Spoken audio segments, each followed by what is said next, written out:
الحمد لله رب العالمين، والصلاة والسلام على سيد الرسل وخاتم الأنبياء والمرسلين وعلى آله الطيبين وعلى أصحابه أجمعين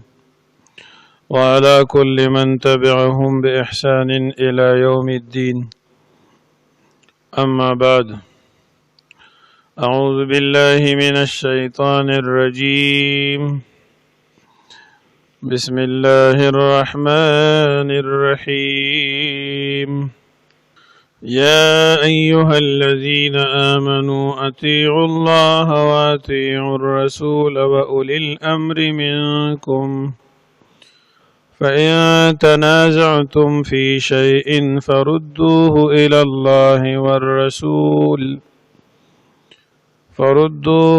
الله والرسول إن كنتم تؤمنون بالله واليوم الآخر،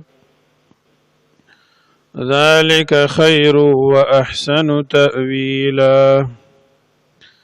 ألم تر إلى الذين يزعمون أنهم آمنوا بما أنزل إليك وما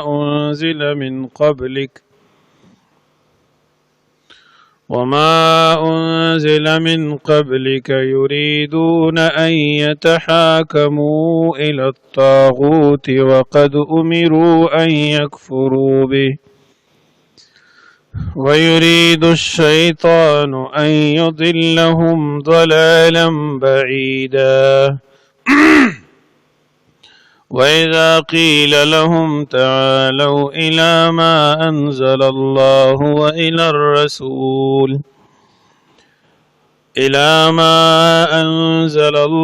وإلى الرسول رأيت المنافقين يصدون عنك صدودا. صدق الله العظيم. سورة النساء کی سوارلس احکام د رعیت بیان شو. د هغه احکام ذکر تفصیل سره وشو، کم اعمال او احکام چې هر انسان او هر یو کس په خپله کولی شي او پای کې حکومت وقت ته ضرورت ناراضي او د دې څوارلسو واړو احکامو خلاصه دا وه چې ظلم مه کوئ او پردی حق مه وهئ. د هغې پسې بیا زجر بیان شو، اهل کتابو ته او مسله د توحید ذکر شوه، تخویفات اخرویه دنیویه سره د بشاراتو دنیوي اخرویونه. دې ځای نه د دې صورت دویمه حصه شروع کیږي چې هغې ته احکام سلطانیه ویلی شي، او په دې احکام عملي کولو کې نظام او حکومت ته ضرورت دی. په دې 58 آیات کې یو حکم ذکر شو چې حکام او باچاهان دي حقدارو ته حقوق د هغې ورسوي او د هغې تحفظ دې وکړي او حق دې حقدار ته حواله کی، چې چا گیر کړي وي، چا قبضه کړي وي، د هغې نه دې واخلي، د چا چې حق وي هغه له دې ورکړي. الله رب العالمین بیا فرمایي چې د الله منئ، د الله د رسول منئ او د بادشاه وقت د خلیفه د مسلمانانو د هغه اطاعت کوي په جایزو خبرو کې او دینی کارونو کې، او دارنګې د خپل علماو منئ، د عالم اطاعت کوي ځکه چې یو سړي سره خپل علم نه او د عالم تابعداري هم نه کوي نو دی به ګمراه کیږي ځکه د سره خو خپل رڼا نشته دی. الله پاک فرمای یا ایها الذین آمنوا اے مومنانو اطیعوا الله خبرو منه د الله واطیعوا الرسول او خبرو منه د رسول صلی الله علیه وسلم واولی الامر منکم او د علماء امنی. اولی الامر منکم کې دو تفسیرونه شوي دي. یو مطلب د دې بادشاہ دی امیر المؤمنین خلیفۃ المسلمین د مسلمانانو د وخت بادشاہ چې مسلمان وي او اسلامی نظام شرعي قانون وي د هغه منل فرض دي واجب او ضروری دي. دا شانتي بل تفسیر د اول الامر نه مراد اغا علماء کرام دي. امام رازی رحمت الله علیه تفسیر کبیر کې لیکلی دي او تفسیر روح المانی لیکلی دي. واولی الامر منکم او خبر منی د عالمان استاسونم. دین معلومیږي چې په دین کې تقلید شته دی د یو عالم دین تابعداري شته دی او دا شرک او بدعت نه دی. واولی الامر منکم او خبر منی د عالم دین. عبدالله بن عباس رضی الله تعالی عنہما دا تفسیر کړی دی او اصول الحدیث کې لیکلی دی تفسیر الصحابی مسند. امام ابو عبداللہ الحاکم رحمت الله علیه معرفت علوم الحدیث کی لیکلی دی. حافظ ابن حجر اسقلانی رحمت الله علیه نخبۃ الفکر کی لیکلی دی. شیخ ابن صلاح شیرزوری رحمت الله علیه مقدمه ابن صلاح کی لیکلی دی چې یو صحابی مبارک یو تفسیر وکړه دا په حکم د مسند حدیث کې دی. واولی الامر منکم او خبر منی د عالمانو ځکه صحابی مبارک په دین کې د ځان نه خبره نه کوي. فإن تنازعتم پس که چرته تاسو اختلاف وکم فی شین په یو څه شي کې فردوه واپس کړئ دا خبره الی الله الله ته والرسول او رسول صلی الله علیه وسلم ته. سورۃ النساء یو کم شپیته نمبر آیت ته 15 پارا. فردوه واپس کړئ دا الی الله الله ته والرسول او رسول صلی الله علیه وسلم ته. ان کنتم تؤمنون بالله کچرته تاسو ایمان لرونکي په الله باندې والیوم الاخر او ورځ د آخرت. ذالک خیر دا ډیره بهتره خبره ده واحسن تاویلا او ډیر خره د انجام په لحاظ. الم تر الى الذين يزعمون انهم امنوا بما انزل اليك الم تر يتنغور الى الذين كسانوا تم يزعمون چې هغه دعوه کوي انهم چې دی امنوا ایمان وروړي بما په کتاب باندې انزل اليك چې نازل شوی دی تا ته او ما انزل من قبلک اس چې نازل شوی وړاندستانه. یریدون غواړي دی ان یتحاکموا چې فیصله یوسي الی الطاغوت شیطان ته سرکش کافر ته. وقد امروا ان يكفروا به حالان کې دی ته حکم کړی شوی دی ان يكفروا به چې انکار وکړي د دینم. دیت دا حکم شوی دی چې دا خبره به نه منئ او فیصله چې راځي الله ته به پیش کوي د الله کتاب ته وړاندې کوي. ويريد الشیطان او غواړي شیطان ان یذلهم چې گمراه کړي دی لرم ضلالا بعیدا په گمراهی لري سره. دا اصل خبره وا مولانا اشرف علی تانوی رحمت الله علیه تفسیر بیان القرآن کې لیکلی دی. دا یو واقعه وا یو قصه شوی او هغې ته په دې کې اشاره ده یو سړیو منافقو د هغه نوم بشر د مسلمان نو خو ځان ته به مسلمان وي دغه بشر د یو يهودي سره جنگ راغی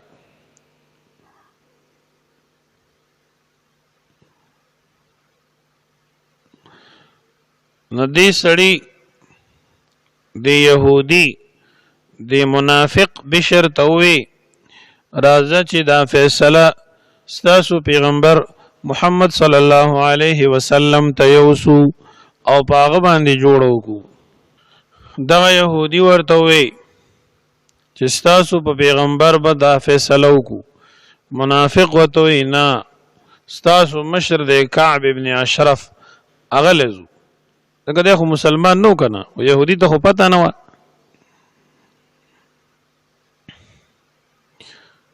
منافق ته پته و چې نبی علیہ الصلوۃ والسلام د چا رعایت نه کوي چې څه حق وي هغه وي او هغه کوي پدې کې د خپل پردي تمیز حضرت نه کولو يهودي ته پته و چې دا خو حق فیصله ده او پیغمبر علیہ السلام حق کوي پدې کې دا منافق په غلطو نو ځکه نبی علیہ الصلوۃ والسلام ته نه راتلو او خیال دا چې کعب ابن اشرف ته بسلالچ ورکم نو زما په حق له فیصله وکي بل اخر دواړه د نبی علیہ السلام دربار ترالل او فیصله راوړله رسول الله صلی الله علیه وسلم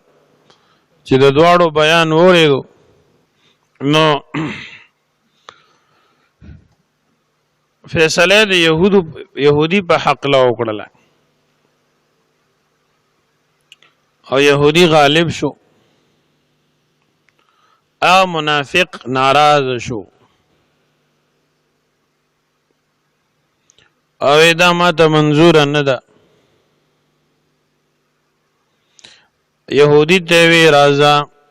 په حضرت عمر فاروق رضی الله عنه با جوړو کو د يهودي وته وی راځه سید د منافق دا خیالو چې زه خو ځان ته مسلمان ویم او حضرت عمر صاحب خود کافرانو نه يهودو نه ډېر نفرت لري نو زما تربو کی او د يهودي باندې به سختی وکي يهودي وته وی چې ستا پیغمبر جوړ او کړل او تا ته منظور نه ده راځه چې حضرت عمر صاحب ته یوسو د يهودي د اطمینانو چې حضرت عمر رضی الله عنه اگر چې د سخت خو حق پس روان دي نا حق نه کوي اپ حق باندې سخت دي دیو جن هغه سره راغی کله چې د حضرت عمر فاروق رضی الله عنه وړاندې د خپل خبره ذکر کړله منافق بیان وکړ يهودي وته تفصیل واره چې صاحب زمام واره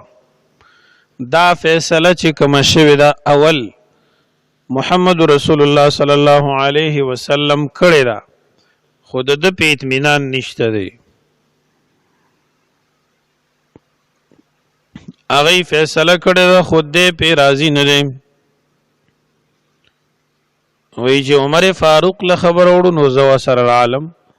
نو داسې خبره سیدنا عمر فاروق رضی الله عنه هغه منافق ته مخ را واړو چې دې رښتیا وي او خبره داسې نه هغه بالکل هم داسې نه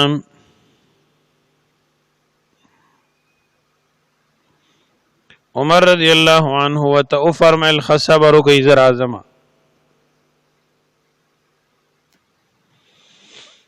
کور تلاړو او یو تور ځوړند وا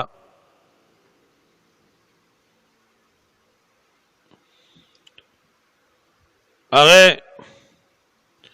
راواغستله چې بار وروته هغه منافق یې په دې سټ باندې پې ووهو او ما ځای کې هغه مړ شو. او وی فرمایل کوم سړی چې د محمد رسول الله صلی الله علیه وسلم د فیصلې نه وروستو عمر ته فیصله راوړي د هغه سړي فیصله بیا زه داسې کومه زما بیا دا جوړې د پاسه جوړه داسې وي.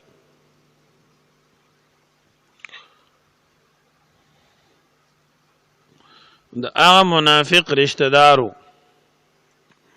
پروپاګاندا وکړه چې ګوره په ناحق باندې خپل رور مسلمان مړ کو. الله په دې آیتونو کې دا واقعي ته اشاره فرمایي. الم تر تنګوري الى الذين كسانوا يزعمون چې غیدا وکي انهم چې دی امنو ایمان وروړي بما انزل الیک پا کتاب باندې چې نګړې شوی دی تا ته وما انزل من قبلک او پاس باندې چې نګړې شي وړاندستانه یریدون ان یتحاکموا الی الطاغوت دی اراده لري چې فیصله یوسي شیطان ته سرکش کافر ته. کعب بن اشرف مراد. وقد امروا ان يكفروا به او حال دا دی چې دی باندې دی ته حکم کړی شو چې انکار وکوي د دې یعنی د دې دا خبره به نه مني د سرکشو. ويريد الشیطان او واړي شیطان ان يضلهم چې گمراه کی دی لره ضلالا بعیدا په گمراهی لري سره. واذا قيل لهم کله چې ویل شي دیتا تعالوا راشئ الى ما انزل الله آنسته چې نال کړی دی الله ویل الرسول او راشئ رسول صلی الله علیه وسلم طرف ته. رأيت المنافقين وینبت منافقان یسدون عنک سدودا چې اړی یسدون ډډه کوي ستانه سدودن په ډډه کولو سره. فکیف اذا اصابتهم مصیبه فسهل بید دی کله چې ورسیږي د مصیبت بما قدمت ایدیهم په سودا چې وړاندې لګړي لاسونو دی. ثم جاءوک بیا راشي تا ته یحلفون بالله قسمونه کوي په الله باندې ان اردنا چې مقصد نو زمونږ الا احسانا مگر احسان وتوفیقا او اتفاق راوستل. وای دی چې زمونږ بل مقصد نو مگر جوړم کوله د دوه کسو. عمر فاروق رضی الله عنه ته تلیو قبل ته تلیو د جوړې لپاره تلیو. اولئک الذین دا کسان دي یعلم الله ما فی قلوبهم چې پوهیږي الله تعالی په هغه څه باندې چې په زړونو دی کې دي. زجر او زورنه ورکوي الله رب العالمین منافقینو ته چې دا د ځمکې تنازع چې وه د بشر د یو یهودي سره نو تاسو خو ځان ته مسلمانان وای تاسو ولې یهودو ته تلئ او د الله پیغمبر او د الله قرآن مو پرېښود. اولئک الذین نو دی به وي چې مونږ خو صرف جوړه راوستله. د نبی علیه الصلاة والسلام د فیصلې نه بعد چې هغه څوک نه مني هغه څنګه مسلمان دی؟ بیا د یو امتي خبرې ته راځي نو بیا امتي فیصله وکړله عمر فاروق رضی الله عنه نو بیا په دې کې لعن طعن ولې کوي؟ اولئک الذین دا کسان دی یعلم الله چې پوهیږي الله تعالی ما هغه څه باندې فی قلوبهم چې په زړونو دی کې دي. فاعرض عنهم مخواړه د دینا وعظهم ونصیحت وکړه دیتا. وقل لهم فی انفسهم قولا بلیغا وقل لهم وای دیتا فی انفسهم په باره د ذات د دی کې قولا بلیغا وینا مؤثره. وما ارسلنا من رسول الا ليطاع باذن الله وما ارسلنا نوليغلی من رسول وما ارسلنا نوليغلی من رسول سوک پیغمبر یعنی دنه لګلې مونږ یو پیغمبر الا مگر لیطاع باذن الله دې لپاره لګلې چې داغه تابعداري وکړي شي په حکم د الله. ولو انهم اذ ظلموا انفسهم ولو انهم او که شرط دی اذ ظلموا انفسهم کله چې ظلم وکي په خپل ځانونو باندې جاءو کراغله وتا تا ولو انهم که شرط دی اذ ظلموا کله چې ظلم وکي انفسهم په خپل ځانونو باندې جاءو کراشتا تفاستغفر الله بخنو غواړي د الله تعالی نه واستغفر لهم الرسول او بخنو غواړي د الله پاک نه دوی د پاره پیغمبر علیه السلام پیغمبر مت د بخنې دعا وکي لا وجد الله توابا رحیما خامخ مومی بدی اللہ لرا توابا توبہ قبل ان کے رحیما مہربانا. فلا وربك لا يؤمنون حتى يحكموك فيما شجر بينهم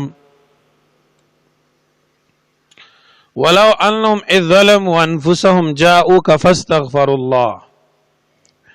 کچرت دی ظلمو کی یعنی گناہو کی ناروا کارو کی او بیا پیغمبر تراشی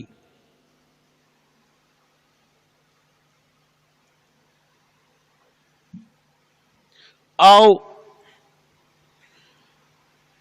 دا الله نه بخنه غواړي او دا پیغمبرم دی ته دعا د مغفرت وکي او دا الله نه وتسوال کی د بخنی نو الله پاک بدی وبخي. یو خو دی واقعي سره تعلق لري چې کدا منافق راغلی وي او اعتراف یې کړی وي چې ما نه غلطي وشوه زه معافي غواړم الله نه بخنه غواړم او تاسو نه د بی ادبۍ معافي غواړم چې تاسو بی ادبي رانه وشوه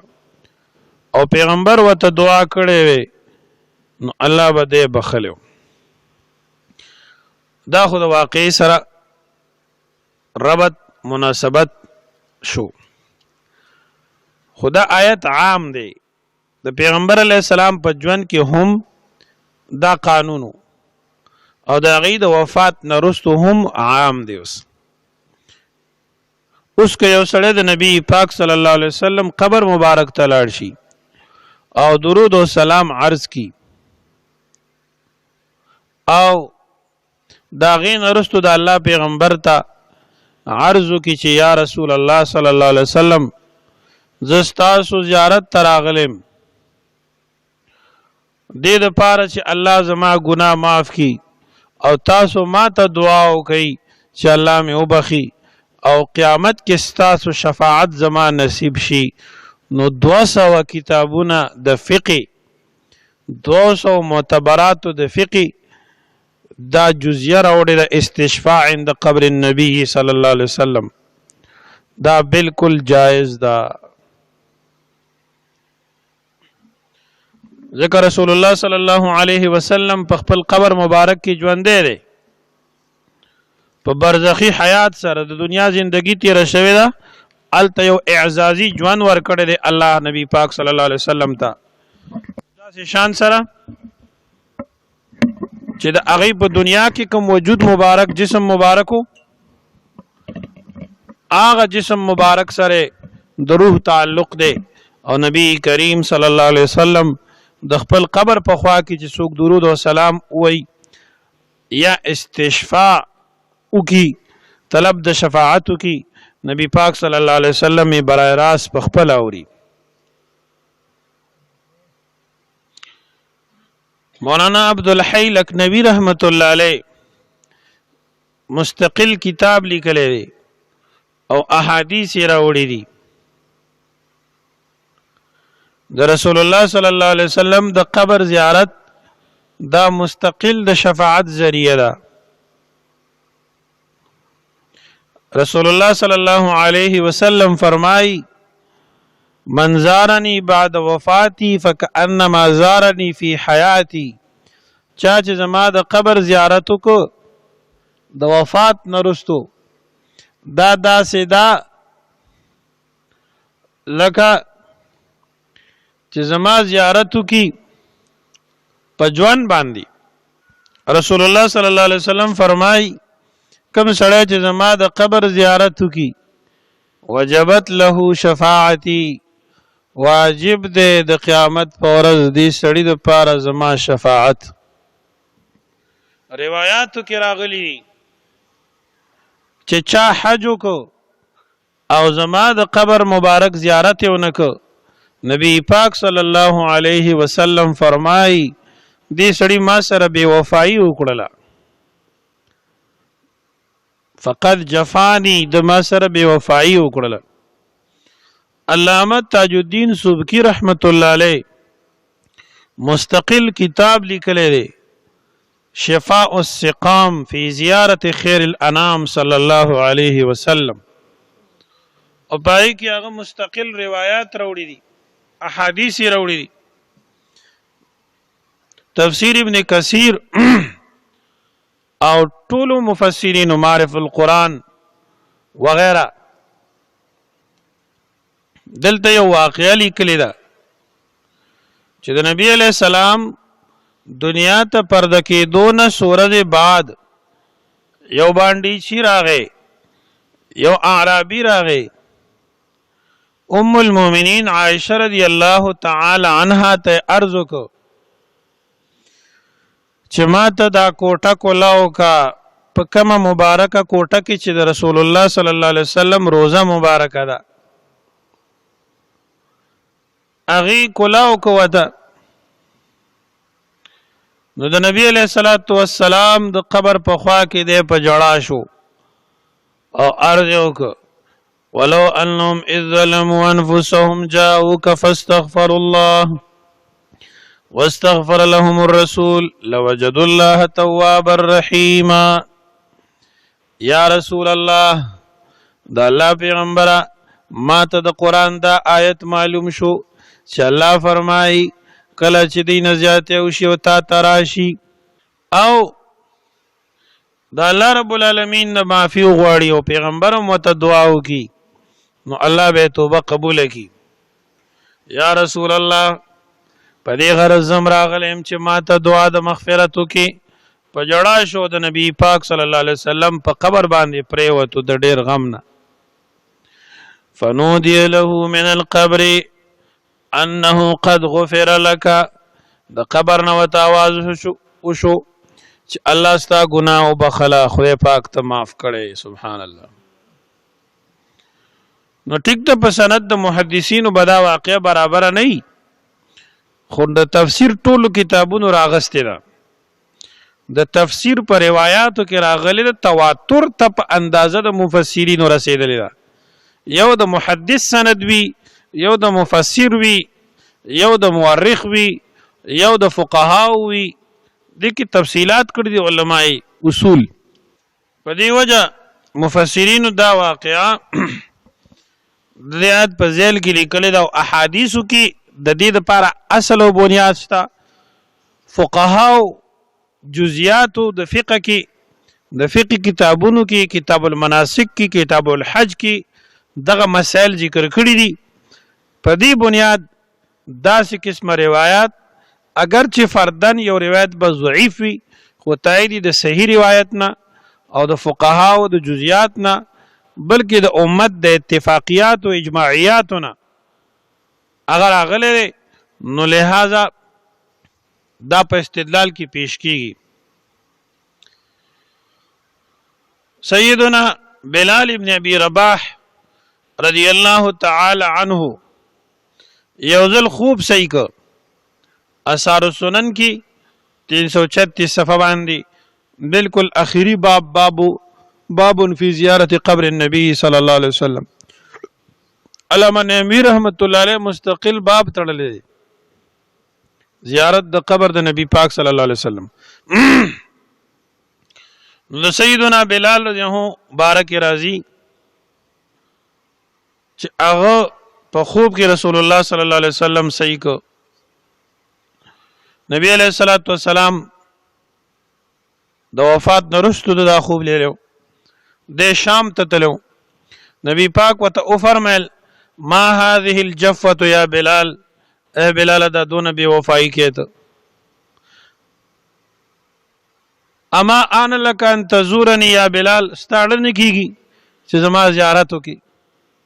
او زما قبر تراشي. سیدنا بلال چې کله د خوب نه را پاسې د ډیر زیات خفاو او یره کېو په خپل سورلۍ باندې کېناست او د مدینې طیبې اراده و فرمایله. فاتا قبر النبي صلی الله علیه وسلم نیغ راغی د نبی پاک صلی الله علیه وسلم قبر مبارک تا فجعل يبكي عنده ويمرغ وجهه عليه. شروع شو د نبی علیہ السلام د مبارک قبر په خوا کې جړل او خپل مخ مبارک د رسول الله صلی الله علیه وسلم قبر مبارک پورې مګلو د عشق د وجنه د مینې د وجنه. حضرت حسن او حسین رضی الله عنهما راغلل فجعل يضمهما ويقبلهما. شروع شو حضرت بلال چې دا دواړه ځان ته زړه ته رانږدې کول او ښکلول به ځکه دا د نبی علیہ السلام مبارک نسیو او نبی علیہ السلام ښکل کړي دي ځان ته راجوخ کړي دي او دا هغه سره ډېره مینه وه. فقال له حضرت حسن او حسین رضی الله عنهما ورته وفرمیل نشتهی نسمع آذانک مونږ غواړو چې ستا هغه اذان وورو کوم به چې تا د نبی علیہ السلام په زمانه کې په مسجد نبوي کې کولو.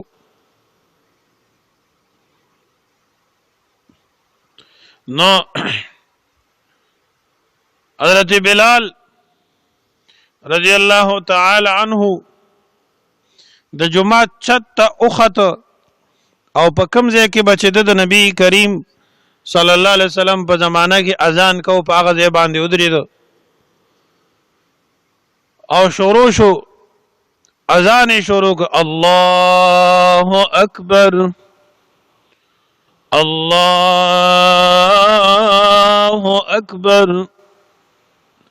په مدینه منوره کې شور جوړ شو کله چې حضرت بلال اشهد الله اله الا الله دې تر ورسید نو نورم زیات شو شور او په مدینه منوره کې جړه زیات شو. کله چې وی اشهد ان محمد رسول الله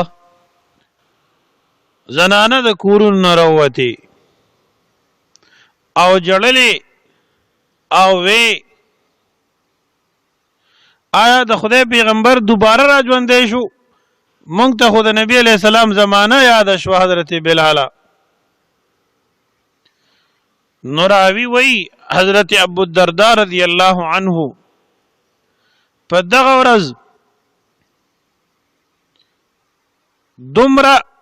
سړی او دومره زنانه په مدینه کې په جړاوي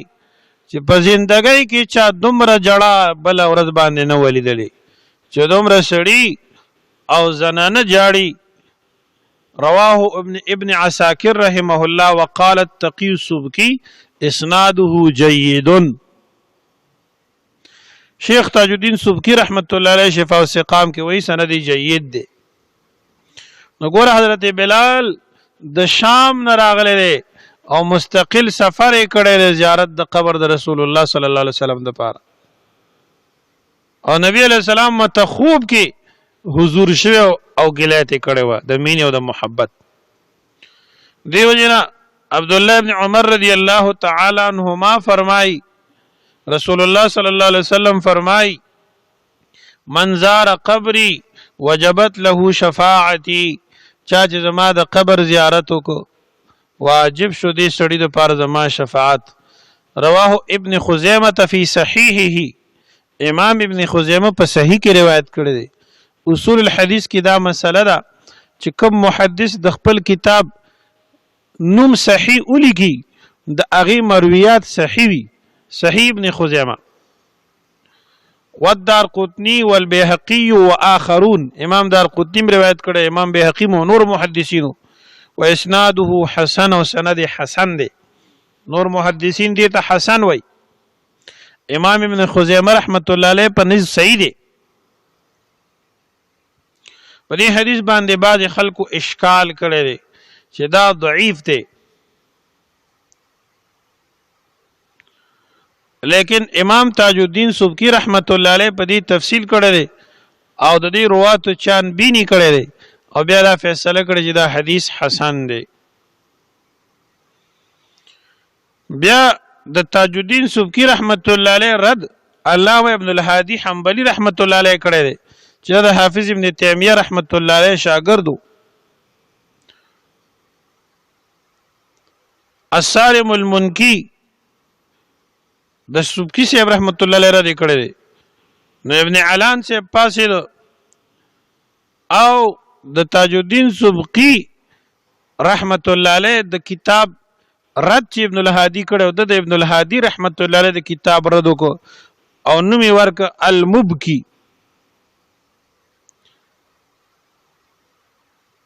په دې وجه نه ډیر اقوال د هغه رد کړی دي او د دین علاوه مولانا عبدالحی لکنوی رحمت الله علیه کتاب لیکو السعی المشکور فی بحث زیارت سید القبور او دغه حدیث باندې تفصیل کړی دی او چې طرق متعدد دي، لہذا دا په دې موضوع کې پیش کولای شي.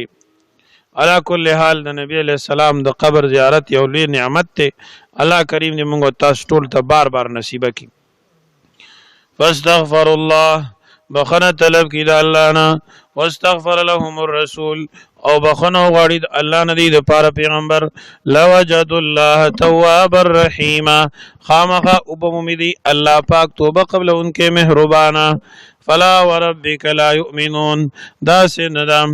څنګه چې دی ګمان دی، وربک قسم دی پر ابستا باندې، لا یؤمنون کامل مؤمنان نه ګرځي دی حتا تر دی یحکموک.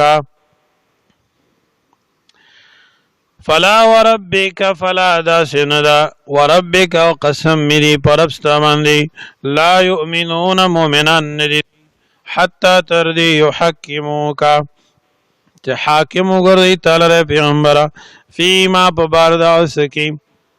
شجره چې اختلاف راغلی دی بینهم په منځ دی کې، ثم لا یجدوا فی انفسهم بیا ونمومي پړونو خپلو کې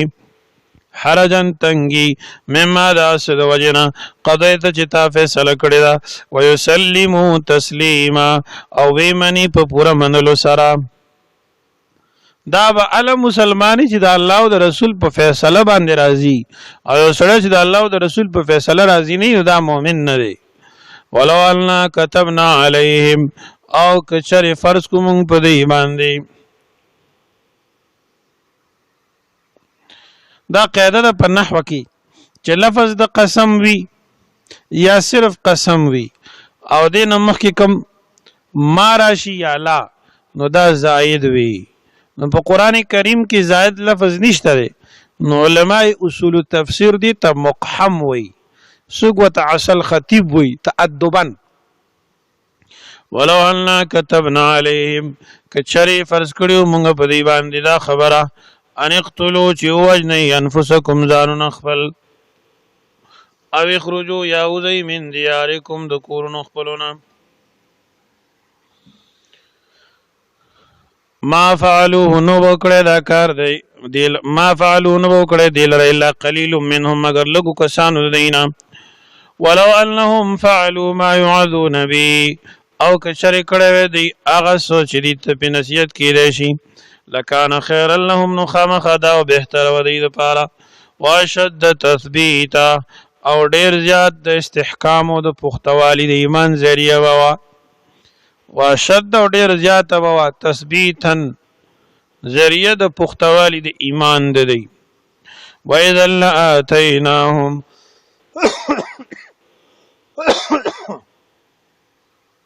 واذا نو په دغه وخت کې لاتیناهم خامخا ورکړې و موږ دی ته من لدنا د خپل طرفنا اجرا عظیما اجر لوی ولهدیناهم او خامخا خودلې به مونږ دی ته صراطا مستقیما لار نیغه.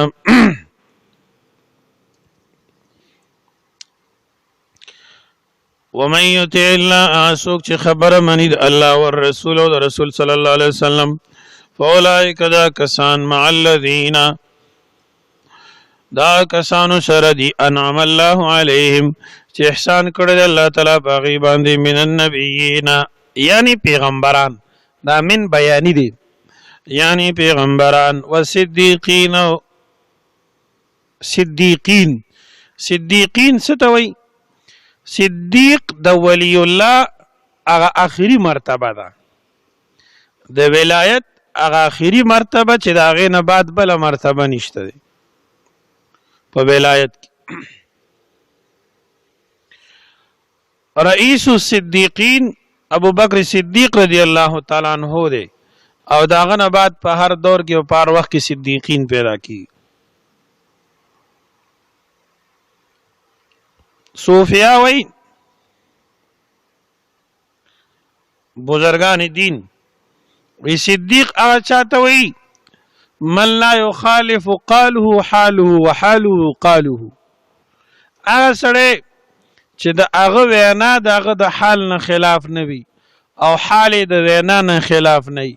یعنی ظاهری د باطن نه خلاف نه او باطن د ظاهر نه خلاف نه دا صدیق دی.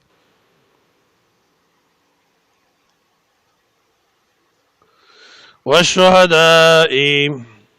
او د شهیدانو سره والصالحین او نور نیکانو سره وحسن اولئک رفیقا او خلی دا کسان د جهاد د ملګرتیا نه دی خلکو سره ملګرتیا پکار ده. نو صدیقین دا پټوي پته نه لګي. شهیدان هغه خلک دي چې د الله په لار کې د کفر خلاف کی جنگ وی او د احسار ورکی اعلی مرتبه د شهید دادا والصالحین عام نیکان. ذالک الفضل من الله دا فضل د الله د طرفه وکفا بالله علیما او کافی دی الله تعالی پویا. یا ایها الذین آمنوا دویم حکم د احکام سلطانیونا دا دی چې را پورته شي او د کفر خلاف جهاد وکي د اسلام او د اهل اسلام دفاع وکي. یا ایها الذین آمنوا ای مؤمنانو خذوا واخلی حذرکم بچاو خپل فانفروا اوزید الله بلارکی ثبات ځان لزان لا او انفروا یا اوزی جميعا یوزی نفر وتلو توی د کور نه پلار د جهاد فی سبیل الله کی. وان منکم وبشک بعض استاسن لمن خمها اغدی ليبطئن چې رستو کیږي دا منافقین یادی د جهاد نه رستو کیږي ځکه عقیده په جهاد نه لري. فین اصابتکم پس چرته ورسیږي تاسو ته مصیبت حادثه قال وی قد انعم الله بشک فضل کړو الله تعالی په ما باندې اذ لم اكن معهم شهیدا په وخت کې چې نو مزدی سره حاضر که مسلمانانو ته تکلیف ورسیږي نو دا وی د الله رحم او ز پکې نو ما ز بچ شوم. نو ګور الله په لار کې تکلیف دته تکلیف کاری او د الله په لار کې مصیبت دته مصیبت کاری. حالانکه دا الله سره جمع کیږي او دا خو چې څوک الله ته خوښي نو د هغې قرباني الله پاک اخلي. یعنې مال هم خلکو سره شته او دولت هم شته د هر چا مال او د هر چا دولت او دارنګې د هر چا جسم او وخت خدای د خپل دین او د کتاب دپاره نه لګوي. ولئن اصابکم فضل من الله او که چېرته ورسېږي ای مسلمانانو تاسو ته فضل د الله د طرفه لیقولن خامخا وی دی کأن لم تکن بینکم وبینه موده داسې ناشنا خبره کوي کأن لم تکن بینکم وبینه موده گویا چې نه ستاسو منځ کې او د هغه منځ کې څه دوستي سوی. یا لیتنی ای افسوس دی ما لره کنت معهم چې زه دوی سره ملګری وی او شریک وی د جهاد ته تللی وی. فافوز کامیاب شوی به فوزن عظیما په کامیابی لوی سره. داسې خبره کوي گویا چې د تاړو پته ونه مخکې چې دا جهاد ته روان دي او یا زما ملګري دي، دې سره ملګرتیا په کار ده. فلیقاتل فی سبیل الله، پس جنگ دی کوي په الله په لار د الله کې. فلیقاتل په کار دی دې سړي لرا چې جنگ کوي په لار د الله کې. الذین آکسانو سره یشرون الحیات الدنیا بالآخره، چې خرڅوي ژوند د دنیا بالآخره په بدله د آخرت. اختیاري ژوند د دنیا او پریدي ژوند د آخرت. ګټه د دنیا خوښي او د آخرت ګټه پریدي. ومن یقاتل آسوک چې جنگ کوي فی سبیل الله په لار د الله تعالی کې، فیقتل نو مړ کړی شو دی او یغلب یا غالب راغی، فسوف نوتیه اجرا عظیما، زر دی چې وربکو مونږ دته اجر لوی. وما لکم سشوی بتاسو باندې لا تقاتلون فی سبیل الله، جنگ نه کوئ په لار د الله کې. والمستضعفین من الرجال، او د پاره د خلاصولو دا کمزورو کسانو من الرجال د سړونه، والنساء او د زنانونا، والولدان او ماشومان، الذين آم ماشومان او اغا کمزوری، یقولون شاغی دعا کوي وی ربنا اے رب زمونگا اخرجنا اباسی مونگا من هذه القرية الظالم اهلها، من هذه القرية ددغی کلینا الظالم اهلها چې ظالم دی اوسیدون کی دی. وجعل لنا من لدنك نصيرا، وجعل لنا وګرځې مونږ دپاره من لدنك د خپل طرفنا وليا دوست امداد کوونکې. وجعل لنا وګرځې مونږ دپاره من لدنك د خپل طرفنا نصيرا مددگار. الذين دا کسان، مسله دا ده فتاوی علمگیری لیکلی دي، امرأة صبیت فی المشرق وجب على اهل المغرب ان يخلصوها. که د مسلمانانو یو ښځه په مشرق کې کافران ګیره کی او قیدی کی، نو د مغرب مسلمانانو باندې فرض او ضروری ده چې دا ښځه د کافرانو د قید نه آزاده کی. فتاوی علمگیری کی 500 علماو دا مسله لیکلي. د جهاد یو غرض دام دی چې مظلوم طبقه او کمزوری طبقه د ظالمانو نه آزاد شي، لکه د آیات نه معلومیږي. الذین کسان آمنو چې ایمان وروړي، یقاتلون دی جنگ کوي فی سبیل الله په لار د الله کې. والذین کفروا کسان چې کافر دي، یقاتلون دی جنگ کوي فی سبیل الطاغوت په لار د بوتانو کې. فقاتلوا جنگ کوي اولیاء الشیطان د دوستانو د شیطان سره. ان کید الشیطان بشک مکر د شیطان کان د ضعیفا کمزوره. الم ترى تنګوري للذین کسانو تقیل لهم چې ویل شیو دي تکفو بن کوي ایدیکم لاسونه د جنگ کولونه، واقیموا الصلاة او فی الحال منځ کوي، واتو الزکاة او زکات ورکوي. فلما پس هر کله کتب علیهم القتال چې فرض کړی شو په دې باندې جنگ، اذا فریق منهم ناگا یو ډله د دین یخشون الناس یری کوله د خلقونه که خشیت الله په شان ته د یری د الله، او اشد خشیه یا زیات یرا. وقالوا ویل دی ربنا اے رب زمونگا لما كتبت علينا القتال ولی فرض کتاب مونږ باندې جنگ، لولا اخرتنا الى اجل قریب ولن رست کولو تا مونږه نیټې نږدې پورې. قل وای پیغمبر متاع الدنیا فیده دنیا قلیل لږه ده، والآخرت آخرت خیر بهتر دی لمن د پاره د هغه چا اتقا چې یریږي د الله نه پرهیزګاري کوي. ولا تظلمون ظلم بنشي کېدی په تاسو باندې فتیلا د تار برابر هم. امام رازی رحمت الله علیه فرمای دا منافقین خلقو الم تر الذین قیل لهم کفوا ایدیکم، او دا ذکر د منافقینو دی. او تفسیر خازن لیکلی دی چې دا مؤمنانو خو طبعا پکې یاره وه او طبعی خوف او یره د ایمان سره منافی نه ده. الله دی باندې زور نه فرمایي.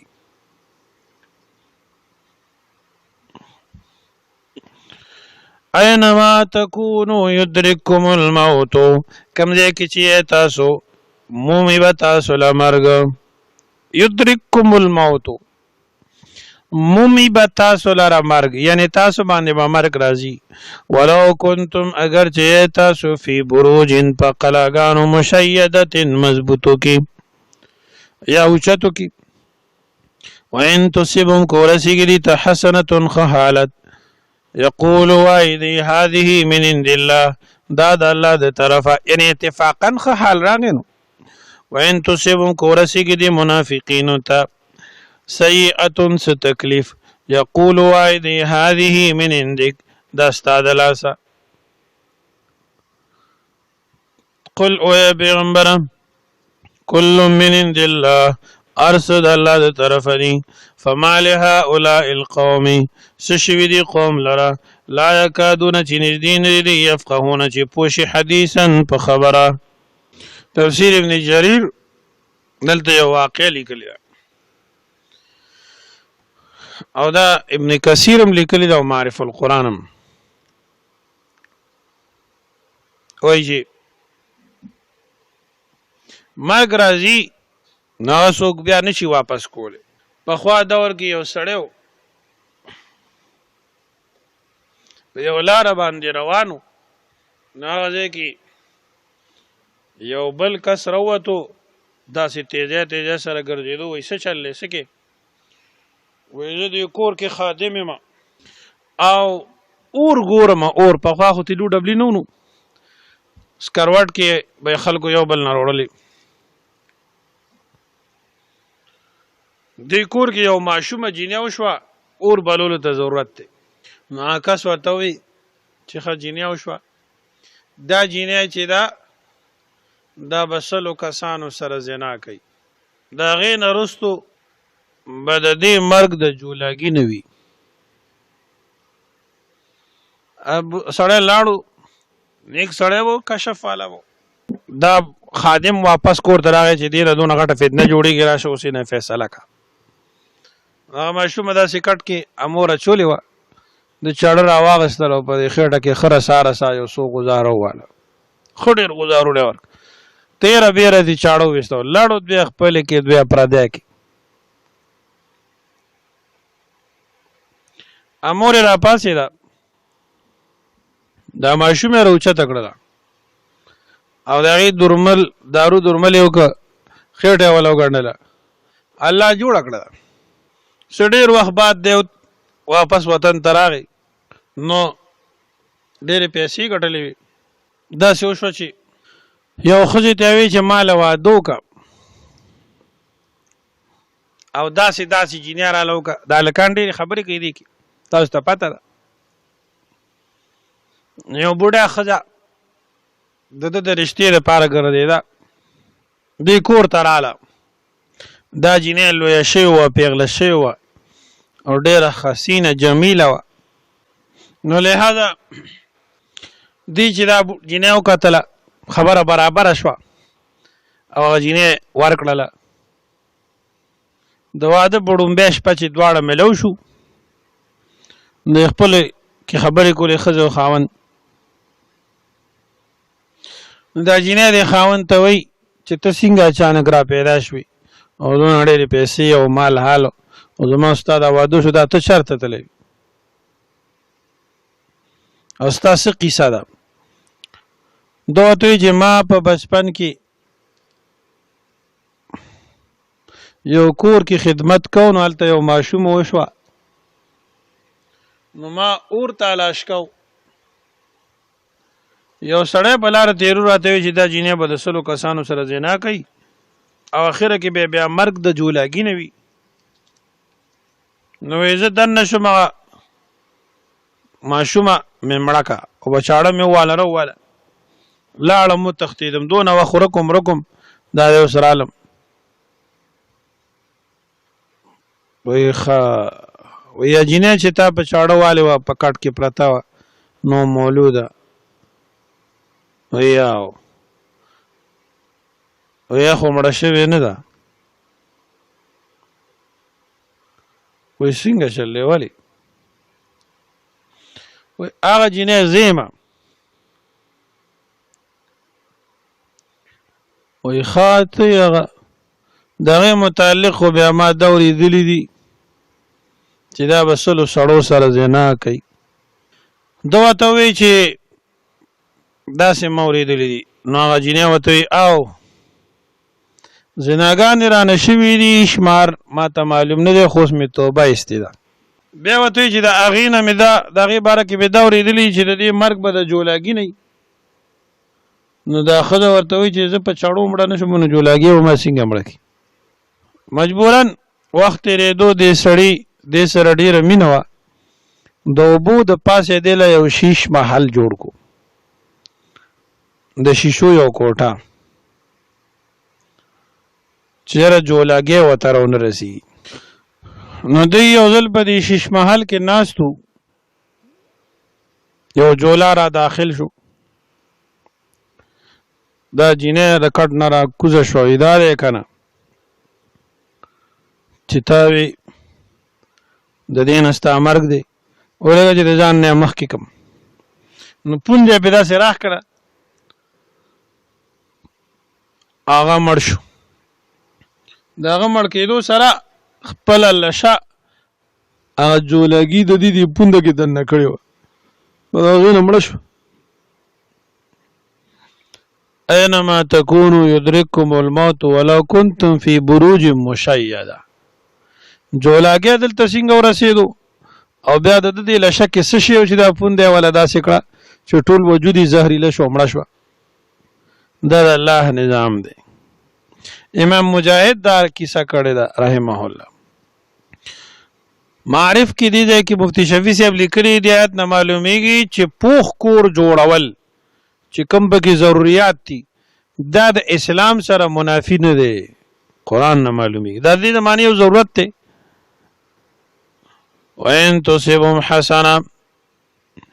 کورسیږي دی ته حسنة ښه حالت یقول وایي دی هذه من عند الله دا د الله د طرفه ده. وَإِن تُصِبْهُمْ سَيِّئَةٌ او کورسیږي دی ته څه تکلیف وایي دا منافق دا ستا د لاسه او ستا د وجې نه. یعنې تا موږ ته وایي چې جهاد ته راوځئ او د کور نه راوځئ رابار شئ داسې وغیره وغیره خبرې به کولې دي. قل وایه پیغمبره کل من عند الله هر څه د الله تعالی د طرفه دي. مفسرین لیکي چې دلته کې دا هذه من عند الله چې منافقین وي نو دا به طور شکر نه وي بلکې دا یو محاوره وه چې خلکو به وي چې اتفاقا دا کار شو. فما لهؤلاء القوم سشوی دی قوم لا یکادون چې نږدې نه دي دوی یفقهون حدیثا چې پوه شي په خبره باندې. ما اصابک هر څه چې ورسېږي آسی چې ورسېږي تا ته ایها الانسان ای انسانه جلالین شریف. ما اصابک هغه چې ورسېږي تا ته انسانه من حسنة د خوشحالینا فمن الله نو دا د طرف د الله نه دي. وما اصابک چې ورسېږي تا ته من سیئة د تکلیف نه فمن نفسک نو دا ستا د طرفه دي. یعنې ستا د ګناهونو نتیجه ده، ستا د بدو اعمالو نتیجه ده. وارسلناک ولېږلی موږ تا لره پیغمبر للناس خلکو دپاره رسولا پیغمبر. وکفا بالله شهیدا او کافي دی الله تعالی ګواه او حاضر او ناظر. من یطع الرسول فقد اطاع الله چا چې تابعداري وکړه د رسول الله صلی الله علیه وسلم فقد اطاع الله بېشکه دې سړي تابعداري د الله وکړه. ومن تولوا چا چې مخ وګرځاو فما ارسلناک علیهم حفیظا نه لېږلی موږ ته په دوی باندې نګران او نګهبان. ویقولون وایي دی طاعتن کار زموږ تابعداري دسته شکوا. ویقولون وایي دی طاعتن امرنا طاعتن کار زموږ تابعداري دسته. فاذا برزو هر کله چې وځي هر کله چې بهر وځي من عندک ستا د محفل نه بیت طائفتن د شپې مشورې کوي طائفه یو ډله منهم د دینا غیر الذي سوا دا خبرنه تقول چې تیوي والله الله پاک یكتب لکی ما اغس یبیتون چې دی کوم مشورې کوي فاعرض عنهم مخواړو د دینا وتوکل علی الله وبروسوک په الله باندې وکفا بالله وکیلا او کافی دی الله رب العالمین کارساز دیو جن منافقین څومره شرارتونه وکړه هغه نبی علیہ السلام ته صحابه ته ضرر انشو رسول چې سبو په ځان باندې به را کول وکفا بالله وکیلا او کافی دی الله تعالی کار جوړون کې کارساز افلا يتدبرون القرآن آیا دی سوچ نه کوي په قران کې سوچ بالو کې چې په ترجمه هو پیش کړي چې په ترجمه نه پیګنه سوچ په پسو کې وکي دیو جن امام قرطبی رحمت الله علیه سورۃ صاد یو کم دیرش آیات کې لیکلي دي چې تدبر قران په قران کې ضروری دی او دا د قران یو حق دی او تدبر قران د پر خپل وسایل پکار دي مفتی شفیع سے معرف کې لیکلي یو تدبر داسې چې الله نه یرا د جهنم نه ځان بچ کول د جنت طلب دا به هر مؤمن کوي ایو تدبر استنباط او استخراج د مسائل دی دا د مجتهد کار دی چې څوک په قران حکیم پوهیږي نه هغه به تدبر کوي دا نه چې بیل مسله مو چې قران کې می تدبر کول پوهیږي کنه پوهیږي چې چا سره وسایل نوي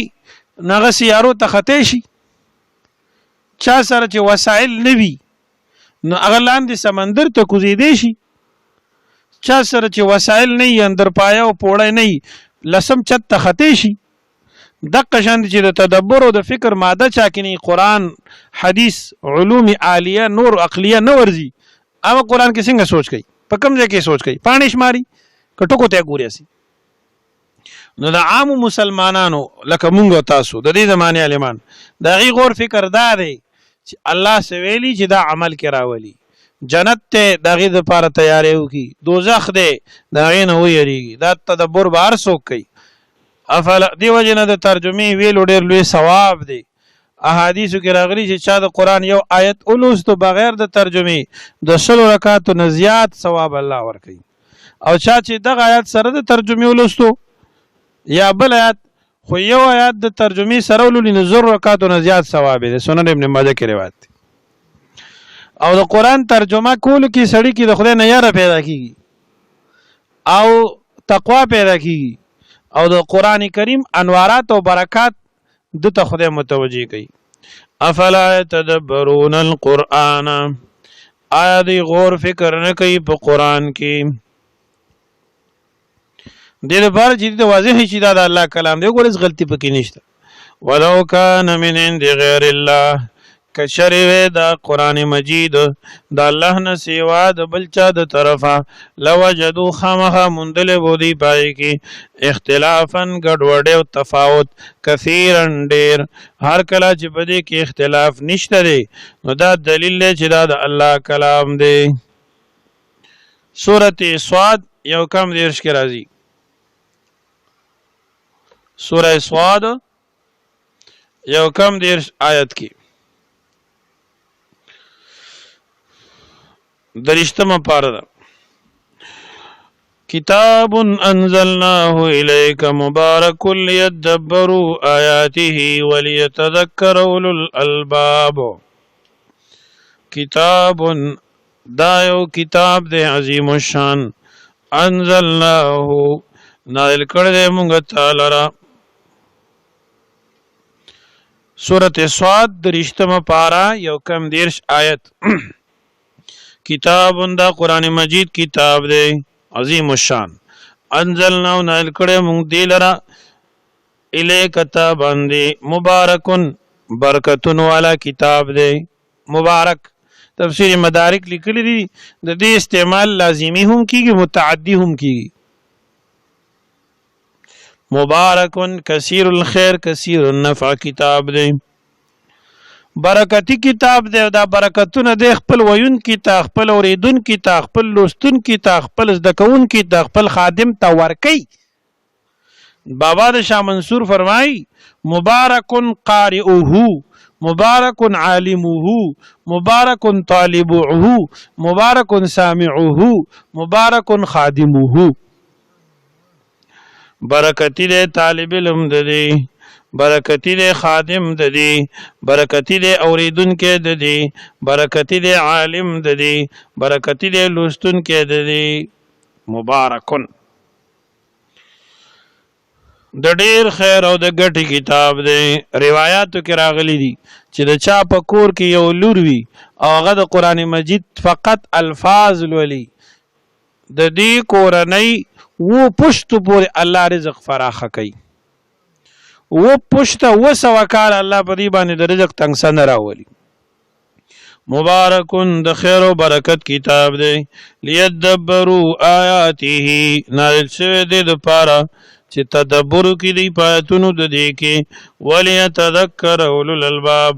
او دې لپاره چې نصیحت والی خاوندان د عقل.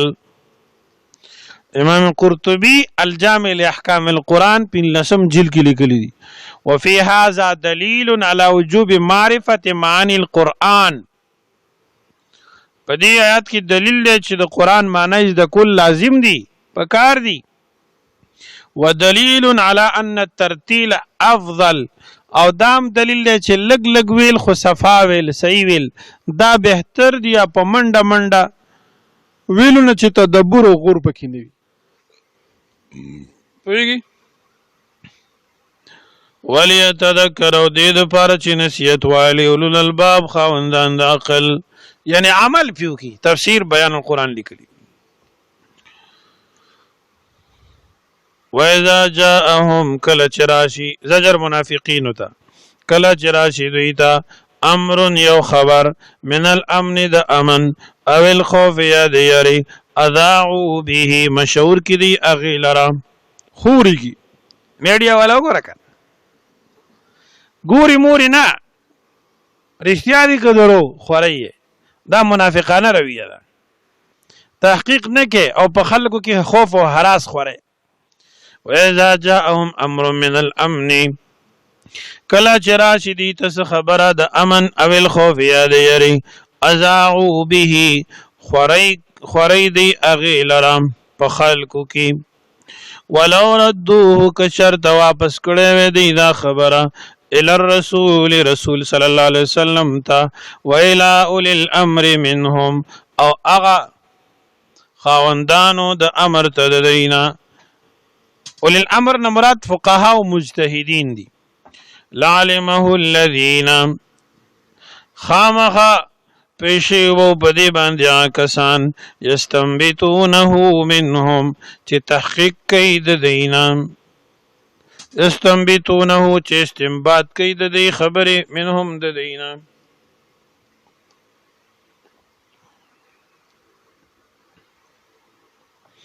استنباط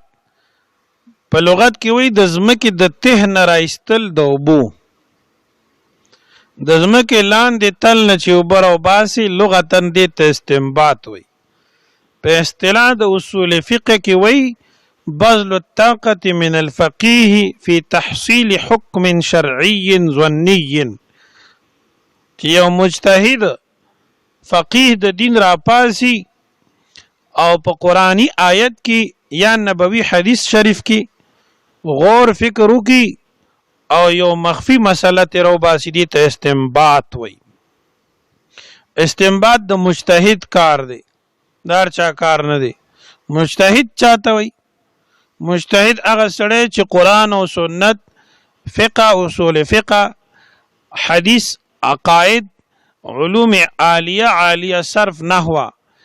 دا ټول ورته یاد وي او اجماعیات د امت نه خبر وي.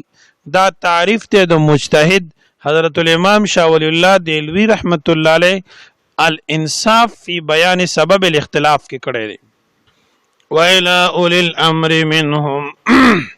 او خواندانو د حکم ته د دینا. لعلمه الذین خامخا پیجندلې بو دی لرا کسانو یستنبتونه منهم چې تحقیق کوي د دې خبرې د دینا. په دې کې چې کوم کسان اهل تحقیق دي ناغي به پیشو پی ولولا فضل الله کنه فضل الله تعالی علیکم پتا سو باندې ورحمته او مهربانی ده لتبعتم الشیطان خامخا تابعداري بکړې و تاسو د شیطان الا قليلا مگر لو کسانو بنو کړي فقاتل فی سبیل الله ترغیب الى القتال فی سبیل الله فقاتل جنگ کوا پلار د الله کی لا تکلف الا نفسك لا تکلف بوج نه دی چولې شي پتا باندې د بلچا الا نفسك مگر د خپل ځان وحرد المؤمنین او ترغیب ورکو مؤمنانو ته په جهاد فی سبیل الله عسى الله امید دے چې الله پاک ایا کف چې بن بکی باس الذین زور دا کسانو کفرو چې کافران دي زور جنگ به الله بن کی والله الله پاک اشد باسن ډیر سخت دی په جنگ کې واشد تنکیلا او ډیر سخت دی په سزا ورکولو کې الله دې موږ د خپل قهر او غضب نه اوساتي من يشفع شفاعة حسنة يكن له نصيب منها من يشفع چاچ سفارشو کو شفاعة حسنة خسفارش یعنی چې کارم جایزو طریقه کارم جایزو من يشفع شفاعة حسنة چاچ سفارشو کو جائز شفارس يكن له نصيب منها وعبادت پر حصہ دا غینا ومن يشفع چاچ سفارش کو شفاعت سیئه بد شفاعت چې کارم غلط وی طریقه کارم غلط وی یکن له کفل منها وی بدد پر ایسدا غینا وکان الله دی الله تعالی علی کل شیء مقیتا پر یو شی باندې قدرت لرونکې واذا حییتم بتحیه فحیوا باحسن منها او ردوها وَإِذَا حُيِّيتُمْ کله چې تاسو ته سلام وکړی شي بتحیه په سلام کولو سره فحیوا جواب ورکړئ باحسن منها پخکلی دا غینا او ردوها یا کم از کم اماغ الفاظ باندې جواب ورکړئ حییتم دعا د ژوند مراد دنه السلام علیکم دی دی آیات د وجنه جواب د سلام واجب دی السلام علیکم چوي ته وعلیکم السلام ورحمت الله وبرکاته ومغفرته بهتره داسې ده چې ته ډیر پوره جواب ورکې هغه سره السلام علیکم وي تو سره وای وعلیکم السلام ورحمت الله وبرکاته ومغفرته کدا سينه کم از کم وعلیکم السلام سره جواب کول واجب دي اشباح والنظائر لیکلي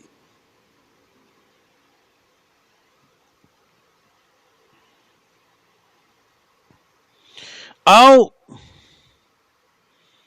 ځینې روایتو کې وسره داسې راغلي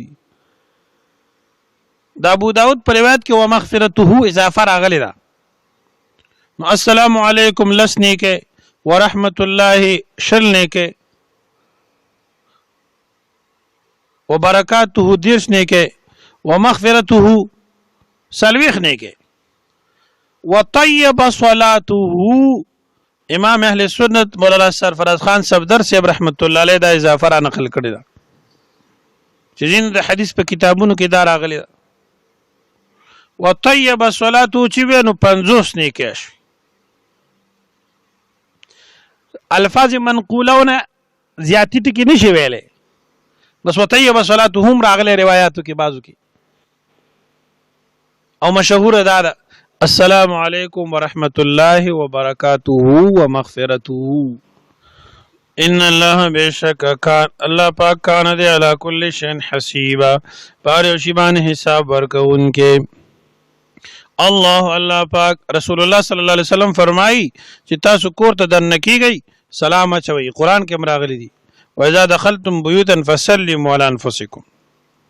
نبی علیہ السلام بچ ماسوتن کور ته راتلو بیبي فرمایي خندل به سلام به واچو مونږ چې کور ته دن نشو په بدر دو شو او سلام چرته یادي دا پښتانه عجیبه قوم دی. نو یو خبره به تو کوم د دوی د ماشومانو د تربیت مجيبه کیسوي. پښتون چې زویت صحیح کې چې چرته نه چرته تلوي چرته د کو نه ورکولا ورکوټي ماشوم ته وای چرته د کو نه ورکولا اوس نه وته کنځل خي کوم ځای کې وي او سست کنځل وو ته کی مور ته هم مل کنځل کې خور ته هم دتم نه ماشوم غټي او دا ټکیز د کوي او ځان تم کوي. دا طریقه کار غلط دی. ځان ته رانیز دی کوي بچي چاته تلوي سدي کول دا خو نه د سکول ټایم دی نه د سبق ټایم دی نه دکان ته تلوي کوم ځای کې وي په مزه مده خبره د مزغوطه کوزه شي دا بار ګرځیدل خشي نه دی او بل کار وته حواله کو غیا راوړه خشاک راوړه سودا راوړه سکول کارو کا د سبق کارو کا د مدرسې کارو کا خوب وکاو دشه بار مګردا دلته ضرورت ترتیب نشته نو ته کار حواله کوي او بچي تربیت یې کوي نو بوالو په سپېړو په کنځلونو دا خو انسانان دي ډنګران خو نه دي. نو دی وجه هغه تربیت نشو ناکام شو. بیا الله پاک لا اله الا هو نشته لایق دی بعد مگر د الله دی. لا یجمعنکم مخامخا جمع کوي بتاسو الى یوم القیامت پر د قیامت کی لا ریب فی شک نشته پائے کی ومن اصدق من الله حدیثا سوک دے زیاد رشتنے دا اللہ نے خبر کی اس سوک نشته. فما لکم فی المنافقین فئتین والله ارکسهم بما کسبوا اتریدون ان تهدوا من اضل الله ومن يضلل الله فلن تجد له سبیلا. فما لکم سشوی تاسو باندې فی المنافقین چې شوي تاسو په بار د منافقانو کې فئتین دوه ډلې والله الله تعالی ارکسهم تباک دی لرا ارکسهم الټیک او غر کې کدی بما کسبوا په سبب د بد عمل لري اتریدون آیا غواړی تاسو اندا خبره تهدو چې هدایت کوي من هغه چاته اضل الله چې گمراه کړي الله غلره ومن يضلل الله اسوک چې الله غلره گمراه کی فلن تجد له سبیلا هرگز به اون ممتاغ پر سملارا.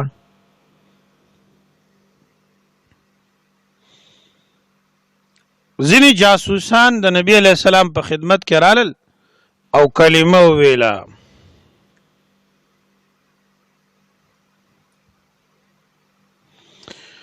او ځان سره خپل ماشومان مراوستل. نبی علیہ الصلوۃ والسلام او صحابه کرام ته عرض وکړ وی چې یو میاش کې به موږ واپس راشو. ماشومان پرې خو میاش تیر شو د ایران غله دا غي په حق له صحابه کرام دوه ډلې شو. بعض وی چې دا منافقان واپس ناراضي دوکه کولا او بعضی چې نه دا مسلمانان دي خو مجبوری به وته راغلي. په دې باره کې دا آیتونه نازل شو چې تاسو ته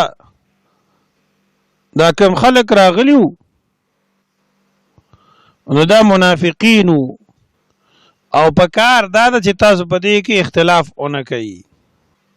فما لکم سشی بتا سبحانه اے صحابه کرامو او اے مسلمانانو فل منافقین چې وګرځي تاسو په بار دي منافقانو کې فئتین دوه ډلې والله الله تعالی ارکسهم واپس ک دی لره الټا والله الله تعالی ارکسهم الټا وګرځول دی لره بما کسبوا په سبب د بد عمل لري. ابد عمل مولانا تانوی صاحب لیکلی بیان قرآن کې غداو چې عملا د دارالاسلام نه لاړل او مرتد شو او باوجود د قدرت لرلو نه دارالاسلام پرې خود او په حقیقت کې دی په خپل مسلمانان شوي نو دی وجنه ته منافقین ویلي د دې اسلام اسې جبه پورو دن نظر مسلمانان نو اتریدون تاسو غواړئ اندا خبره تهدو چې هدایت کوي من اچات اضل الله چې گمراه کړي الله ومن يضلل الله سوک چې الله غلره گمراه کی فلن تجد له هرگز به ونمومي تاغه دپاره سبیلا سمه لاره ودو غواړي دا خبره لو تکفرونه که چېرته کافر شئ تاسو کما کفرو لکه څنګه چې دوی کافر شوي دي فتکونون سوا نو شی به تاسو برابر فلا تتخذوا پس منیسئ منهم د دوی نه اولیا دوستان حتی تر دې یهاجرو چې هجرت وکړي دی فی سبیل الله په لار د الله کې او کې هجرت فرض او دا د اقرار بالشهادتین په شانتي مولانا اشرف علي صاحب لیکلي اوس چې کوم حکم د اقرار بالشهادتین دی دقه شانتي حکم په هغه وخت کې د هجرتو فرض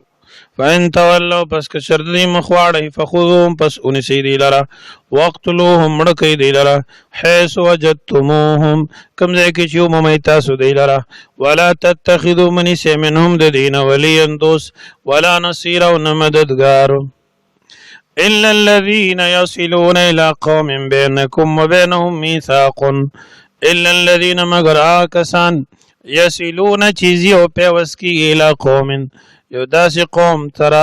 بینکم چې ستاسو منځ کې و بینهم او د هغوی په منځ کې میثاق جنګ بندي ده وعده ده معاهده شوې د جنګ بندۍ او جاؤکم یا راځي تاسو ته حسرت په داسې حال کې چې بند وي صدورهم سینې د دوی ان د دې خبرې نه یقاتلوکم چې جنګ وکړي تاسو سره او یقاتلو یا جنګ وکړي قومهم د خپل قوم سره ولو شاء الله که چرې غوښتل الله تعالی لسلطهم علیکم نو خامخا دوی به مسلط کړي په تاسو باندې فلقاتلوکم نو خامخا جنګ به کو تاسو سره فإن اعتزلوکم پس که چرته تاسو نه په ډډه شو فلم یقاتلوکم تاسو سره جنګ نه کولو والقوا الیکم السلام او پیش یې که تاسو ته صلح فما جعل الله لكم عليهم سبيلا نه د ګرځولي الله تاسو دپاره دوی په خلاف سبیلا سلارا ستجدون آخرین یریدون ان یأمنوکم ویأمنوا قومهم تفسیر خازن کې لیکلي چې دا دوه قومونو دوه خاندانونو د یو نوم بنو اسدو او د بل نوم بنو عطفانو ستجدون آخرین زرد چې وبمومئ تاسو نور خلق یریدون غواړي باغی ان یأمنوکم چې تاسو نه دوی په امن شي تاسو نه بې خطرې شي ویأمنوا قومهم او په امن کې شي د خپل قوم نه کلما هر کله ردو چې واپس کړی شي دی الی الفتنة جنگ طرف ته ارکسو فیها ورغورځېږي په هغې کې ارکس رقص دې ته وایي چې الټا په هغه طرف باندې ورشي الټا مخ ورشي کلما هر کله ردو چې واپس کړی شي دی الی الفتنة شرارت طرف ته او جنگ طرف ته د مسلمانانو په منځ کې اختلاف پیدا کولو طرف ته ارکسو فیها ورغورځولی کېږي دی په هغې کې فإن لم یعتزلوکم پس که چېرته دی ډډې ته نه شو تاسو نه ویلقوا الیکم السلام او تاسو ته صلح وړاندې نه کړه ویکفو ایدیهم او بند یې نه کړه لاسونه د جنګ کولو نه تاسو سره فخذوهم ونیسئ دوی لره وقتلوهم او مړه کوي دی لره حیث ثقفتموهم کم ځای کې چې ومومئ تاسو دی لره واولئکم دا کسان جعلنا لکم علیهم سلطانا مبینا ګرځولی موږ لکم تاسو دپاره علیهم په دوی باندې سلطانا غلبه مبینا ښکاره وما كان لمؤمن ان يقتل مؤمنا الا خطأ وما كان لمؤمن ندی لایق د شان د مؤمن سره ان یقتل چې مړ کي مؤمنا بل مؤمن الا خطأ په خطا کې کېدی شي مؤمن به بل مسلمان نه وجني که وجني خطا کې کېدی شي خطا کې داسې چې مثلا په ګاډي باندې ته ولګي یا ښکار کوي خپل ښکار ولي یا ګولۍ په ده باندې راشي وغیره وغیره وما كان لمؤمن ندی لایق د شان د مؤمن سره ان یقتل چې مړ کي ابتداء بل مؤمن لره الا خطا مگر په خطا کې غلطی کې دیش. ومن قتل مؤمنا او چا چې مړک بل مؤمن خطا په خطا کې فتحرير رقبه نو لازم دی په د باندې آزاد ول د یو غلام مؤمنه مؤمن ودیه نو دیت ورکولی مسلمتون چې حواله کړی شوی وي الی اهله خاندان د مقتول ته الا يصدقوا مگر دا چې هغوی ورته معافي وکړي. غیر عمد په خطا کې د نمبړو شو نو غلام به آزادې یو په دې باندې خدای بخي او دیت په وارثانو د مقتول ته حواله کې کاغی وی چې موږ دیت نالو فی سبیل الله دی بخو دا خو ډیره خبره الا یصدقوا کی اشاره ده چې هغه پتا باندې خیرات وکړو.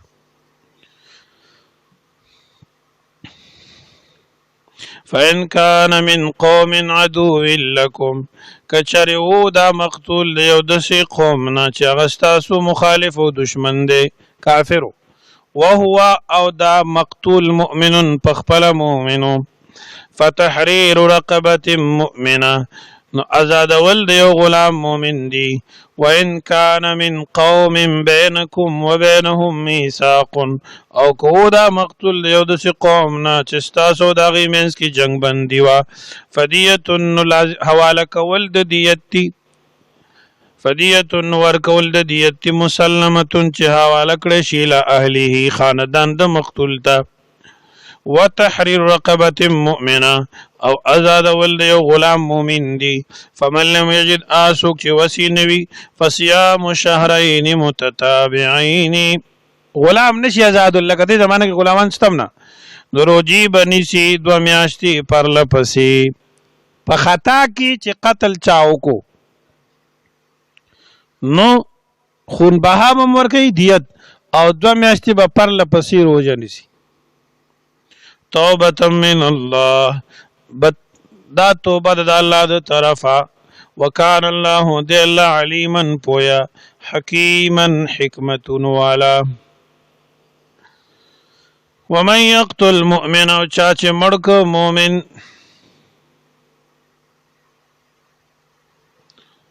دا پنځم حکم د احکام سلطانیونه منافقین او کافران بالکل وجنی په جنگ کې مخې ته راشي خو خیال کوي چې مسلمان مدلا سمړ نشي. او سلورم حکم د احکام سلطانیونه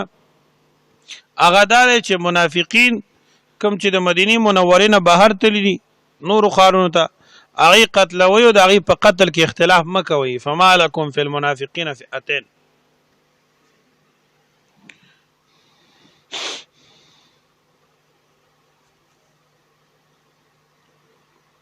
اغه دا احکام سلطانیه سلورم شروع شو او پینځم دلته ومن يقتل چا چې مړک مؤمنن یو مؤمن متعمدا د قسطا فجزاؤه جهنم سزا د جهنم دی خالدا فيها همیشه به دې پای کې وغضب الله عليه او غضب د الله غصه کړي دا او غضب کړي الله تعالی په د باندې ولعنه لعنت کړي په د باندې د خپل رحمت نه لري قاتل. واعد لهم او تیار کړي الله دې لپاره واعد له او تیار کړي الله د لپاره عذابا عظیم عذاب لوی. قال رسول الله صلى الله عليه وسلم قتل المؤمن اعظم عند الله من زوال الدنيا اخرجه النسائي رحمه الله. یو مسلمان بی گناه وجل د ټول دنیا د تبا کولونه د الله په نس غټه گناه ده.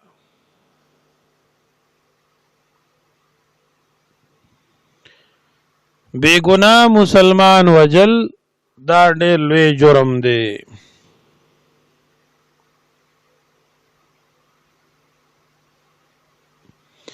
دیت د مسلمان د حر آزاد په هر زمانه کې سل او خان دی یا د دې قیمت دی. اوس دې زمانه کې کرنسی راغلی ده او د سرو سپینو خبرې دي نوټونه دي نو د سل او خانو چې کم قیمت وي زمانه حال کې نن سبا ورځو کې پاکستانی نوټونو 28 लाख 29 लाख پورې دیت مقرر کړی شوی دی.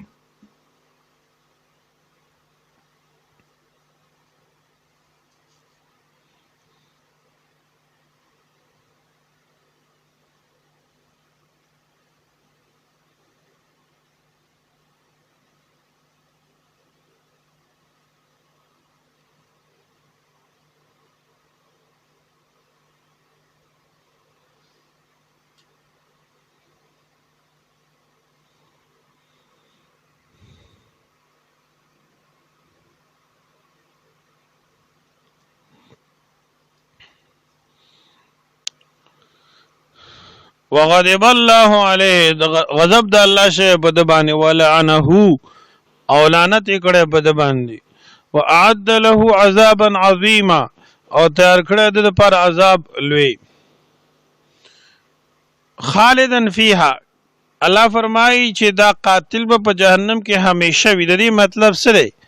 کدا سړی مسلمانو نو مسلمان خو یو ورځ د جهنم د اور نه راوځي دی به څنګه همیشه وي؟ فرمایي چې دا په هغه وخت کې چې کله دی دا حلال ګڼي ځان د پاره نو بیا به دی جهنم کې همیشه وي. دی کافر شو دی سره ځکه همیشه شو جهنمی. او یاد خالدن مطلب دا دی دا به طور زجر او توبیخ د عبدالله بن عباس ابن روایت دی. درېمه وجه دا ده چې خالدن په دې اعتبار سره چې ټول ګناهګاران نور به د جهنم نه راویستلی شي، زناکار، سودخواره، بیلمازه، او قاتل به په جهنم کې وي د ټولو ګناهګارو نه اخیر کې به دی راوباسلی شي. نو خالدن ورته په دې اعتبار وایي. یا ایها الذین آمنوا دا شپږم حکم د احکام سلطانیونه چې جهاد فی سبیل الله تکلوزی او پلار ته څوک ملو شو او د اسلام دعوی کولا نو تاسو به تحقیق هغه مو وجنی او دغه مال غنیمت مګرځوي. یا ایها الذین آمنوا مؤمنان اذا ضربتم کله چې سفر کوي تاسو فی سبیل الله پلار د الله کې فتبینوا نو تحقیق کوي ولا تقولوا لمن القى اليكم السلام ولا تقولوا موای لمن اغچات القى چواشي اليكم تاسو السلام سلام علیکم موای وتلست مؤمنا چنیت مؤمن کلمه ویلا لا اله الا الله محمد رسول الله یا د مسلمانانو په شانتي سلام واچو السلام علیکم ورحمت الله نو دته تاسو کافر مو وای چې وجنی تبتغون یا لټوي تاسو عرض الحیات الدنیا سامان د ژوند دنیوي فعند الله ان الله سره مغانم غنیمتون کثیره ډیر دي کذالک دغه شانتی کنتم وای تاسو من قبل مخکې دینا تاسو مخکې کافر وای کنه ایمان خدای در نصیب کذالک دارای کنتم وای تاسو من قبل مخکې دینا فمن الله علیکم احسانک الله کریم پتا سو باندې فتبینوا خود تحقیق کوي فتبینوا دوزلوی